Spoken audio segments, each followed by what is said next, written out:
Et puis, cette semaine a marqué le début des 12 jours d'action contre la violence faite aux femmes.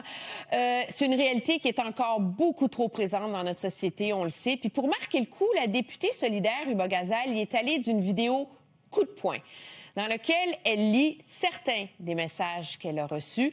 Je vous fais une mise en garde, là, c'est violent. J'espère qu'elle va se faire puis sa presse. Si elle n'est pas contente qu'elle y aille dans sa crise de bande de gazelle, votre calice de chienne. Faites donc des bébés au lieu de jouer à la germaine. Laissez les hommes prendre leur place. Si tu vas être slack de la p*** après le crime haineux que m'a te perpétré. Ferme ta gueule. Tes parents auraient dû avoir la contraception gratuite pour pas t'avoir. Uba Ghazal, co-porte-parole de Québec solidaire, est avec nous. Bonsoir. Pourquoi avoir choisi de dénoncer aujourd'hui?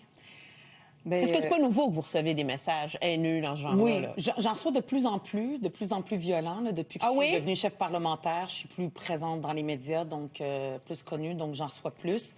C'est pour les 12 jours d'action, comme vous l'avez dit, puis c'est pour pas banaliser. Parce que des fois, on peut se dire, on reçoit ça sur les réseaux sociaux, c'est pas grave, faut passer à autre chose, ne les lis pas. Mon équipe aussi m'aide, là, puis ils me disent ne les lis pas, mais veut pas, on finit par les lire et ça fesse. Et aussi, mon équipe, on n'accepterait jamais de recevoir ce genre de commentaires-là en personne, jamais. Pas une seule seconde. Pourquoi est-ce qu'on l'accepterait en ligne? Mais parce que on en parlait, tout le monde dans la salle, puis beaucoup de femmes reçoivent ce genre de message-là. Beaucoup de femmes dans l'espace public reçoivent ce message-là. Puis en parlant, en faisant une vidéo, est-ce qu'on vient pas donner du poids, du pouvoir à ces gens-là qui perpétuent une violence sans nom à votre égard? C'est le contraire, mais je peux comprendre qu'on peut penser ça. C'est-à-dire que même moi, il y a très longtemps, je me disais, faut juste pas leur donner de l'importance, mais ça s'arrête jamais. Ils ne se taisent jamais. Puis c'est de l'intimidation. Puis ça, ce que j'ai lu, c'est pas les pires. J'ai reçu des pires que ça. Et là, je voulais pas les lire. Et c'est une façon de nous faire taire. Puis moi, je suis une politicienne, donc je m'attends à recevoir de la critique. La critique, il n'y a pas de problème. Mais des insultes comme ça, jusqu'à aller à des menaces, ça, mais là, on parle de viol. De viol. Il y en a où on parle de vous décapiter. Et j'ai reçu pire que ça. Mon conjoint aussi, qui est une personnalité publique aussi, en reçoit de plus en plus. Il n'en recevait pas avant, puis j'ose pas le dire, là, qu'est-ce qu'il reçoit. Ici, à Heure de Grande Écoute, où les gens qui nous écoutent, je veux pas qu'ils entendent ça. On n'accepte pas ça dans la vraie vie. Mais allez-vous à la police? Oui, je fais des dénonciations. Il y a quelques semaines, il y a une personne qui a été arrêtée pour des menaces de viol. Des fois, par exemple, les commentaires que j'ai lus, il y en a certains que j'ai dénoncés, sauf qu'on ne peut pas les retracer. La police nous dit, on ne sait pas c'est qui. D'autres ont reçu des avertissements. Donc, il y a des gens qui disent, ils ne savent pas la conséquence d'écrire ce genre de message-là. Puis ils reçoivent un avertissement de la police, bien, ils sont avertis pendant longtemps pour pas qu'ils recommencent.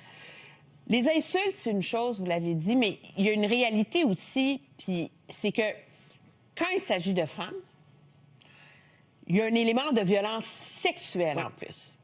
Faut que ça aille dans le viol, dans tout le reste. C'est une autre nature que pour les hommes. Parce que les hommes aussi en reçoivent, mais nous, ce qu'on reçoit, c'est une autre nature. Mode taper, exact. Puis c'est très... retourne, va faire des enfants. Il y en a un que c'est ça que j'ai reçu.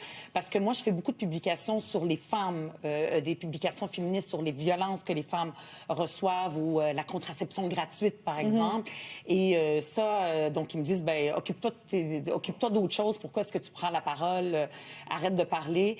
Et ce qui est très, très important, c'est de ne pas banaliser ça.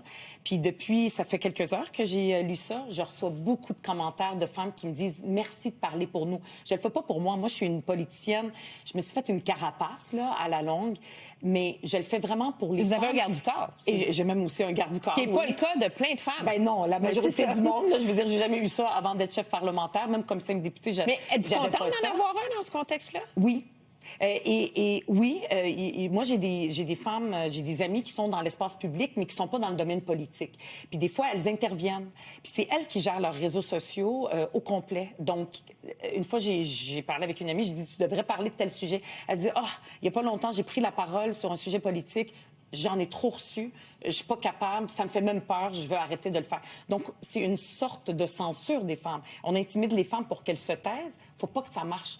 Moi, si je l'ai faite, cette vidéo-là, c'est pas pour moi, c'est aussi pour que les femmes n'aient pas peur, puis qu'elles ne se taisent pas, puis que ces gens-là ne réussissent pas, puis aussi pour leur dire, dénoncez si vous êtes capable. Moi, je le fais. Je sais que c'est beaucoup de temps, c'est beaucoup d'énergie, mais il ne faut pas que les femmes se taisent. Il ne faut pas banaliser la violence. Il ne faut pas dire que c'est correct, c'est normal, on a juste à fermer nos réseaux sociaux. On ne retournera pas en arrière. C'est important d'être sur les réseaux sociaux. Pour moi, c'est un outil de travail, c'est une façon d'être proche des gens. Moi, je vais vous avouer, moi aussi, j'en ai reçu mon lot, là. Puis à un moment, je dis, c'est terminé. Donc, j'ai mes petits comptes de réseaux sociaux avec le monde que je connais, je mets mes petites guidis, mais tout ce qui concerne le travail, ils sont là pour quand j'ai besoin d'aller voir quelque chose, mais j'ai complètement abonné, parce que pourquoi vous faites pas ça, vous? Vous, en plus, vous prenez la parole publiquement à la télévision, donc votre liberté d'expression... Oui, mais je veux pas aller voir là, ce que les gens disent de moi. Moi, je le fais parce que c'est une façon aussi de parler avec des gens avec qui j'aurais jamais parlé. Okay. J'essaie d'être sur le terrain. Je reçois aussi, je veux quand même finir là-dessus, je reçois aussi du positif. Même quelqu'un de mon équipe, puis je pense que ça lui fait du bien, à chaque jour, elle me donne un ou deux messages positifs pour dire qu'il y a du positif. Puis il y a des gens aussi, beaucoup les jeunes qui m'interpellent pour des enjeux, par exemple des enjeux de leur vie ou des problèmes qu'ils ont. Et ils n'utilisent pas le courriel ou ils vont pas m'écrire une lettre par la poste. Leur façon de m'interpeller comme députée, comme chef de parti, c'est par les réseaux sociaux. Donc, c'est important de leur répondre. C'est important d'être proche de la population. C'est une façon d'être là où les gens sont. Ça fait partie de mon travail comme politicienne. Donc, malheureusement, ça arrive avec ce lot-là, mais il faut pas que les femmes se taisent. Faut pas qu'on arrête de parler. On a le droit. On s'est battu au Québec pour parler. On n'est pas pour tourner chez nous, puis dans nos casseroles, puis dans les cuisines. Faut pas que ces gens-là gagnent. Donc, c'est le message que j'envoie aujourd'hui. S'il y a des gens qui vous ont envoyé là, des trucs pour vous violer, vous battre, puis que le reste qui nous écoute ce soir à la télé, vous leur dites quoi à la caméra? Je leur dis, il y a personne qui mérite ça. Vous avez le droit de ne pas être d'accord avec moi. Vous avez le droit même de critiquer ce que je dis de façon polie, de façon respectueuse. Il n'y a personne qui mérite de recevoir des menaces, des attaques comme celle-là. Personne, même si on n'est pas d'accord. Ruba Gazal, co-porte-parole de Québec solidaire, merci beaucoup pour votre témoignage. Merci à vous.